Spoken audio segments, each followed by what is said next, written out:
এক গভীর জঙ্গলে থাকতো এক শিয়াল। সে খুব পাজি ছিল। যাই দেখি কোথাও ডিম পাই কিনা, কতদিন হলে ডিম খাই না। দেখি আশেপাশে খুঁজে দেখি কোথাও ডিম পাই কিনা।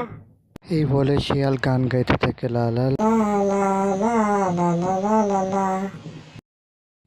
এক পুকুর ধারে থাকতো এক হাসি নামে হাঁস। সে ডিম পেড়েছিল তার বাসায়, এবং কি সে অনেক খুশি ছিল সে ডিম পেড়েছে, কারণ সে প্রথমবারের মতো মা হতে চলেছে।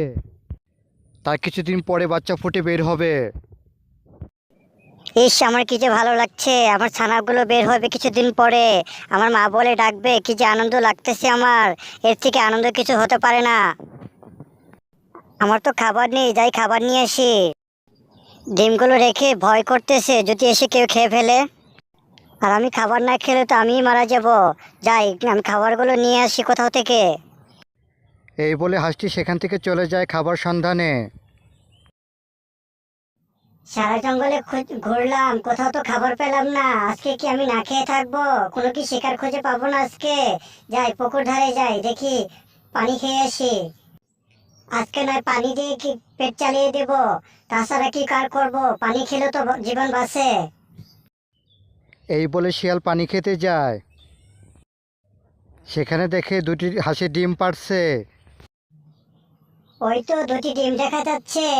এই বোধহয় হাসি ডিম পেড়েছে। দেখি আমি যেই খেয়ে আসি, আজকে তো ক্ষুধা মেটাতে হবে।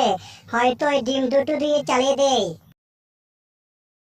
ওই ডিম দুটো অনেক সুস্বাদু হবে। যাই এবার খেয়ে আসি, কেউ আসার আগে ডিম দুটো খেয়ে দিতে হবে। এই বলে হাঁসের ডিম দুটো সেই শিয়াল খেয়ে ফেলে। আমার ডিমগুলো কে খেয়ে নিয়ে এলো, এখন আমি কি করব?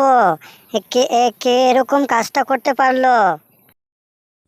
এই বলে হাঁসটা অনেক কাঁদতে থাকে, এখন বলতে থাকে সে তার এখন কি হবে। আমার মনে হয় ওই দুষ্টু শিয়ালই খেয়েছে, তাছাড়া আর কে খাবে? ওই দুষ্টু শিয়াল এখানে কি করে? ও মনে হয় আবার আমার ডিম খেতে এসেছে।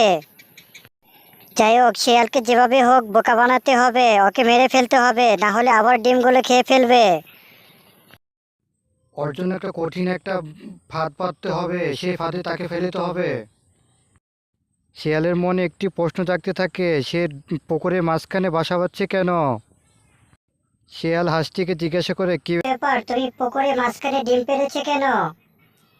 সেই দিন আমার কি কে জানি ডিমগুলো খেয়ে গেছে, কাউকে ধরতে পারিনি। যা ঘাস বুঝতে পারিনি যে আমি তার ডিম দুটো খেয়ে ফেলেছি। এই বলে শিয়ালটি সেখান থেকে চলে যায়। কিছুক্ষণ পরে শিয়াল আবার ফিরে আসে এবং সে বলতে থাকে, আজকে দুটোকেই খাবো। এই বলে শিয়াল যায়।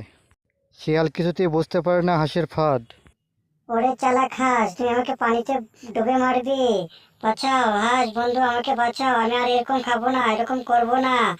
এই বলে সে তখন তলিয়ে যায় পুকুরে এবং কি সে মারা যায়। ভিডিওটি ভালো লাগে লাইক ও সাবস্ক্রাইব করে দেবেন।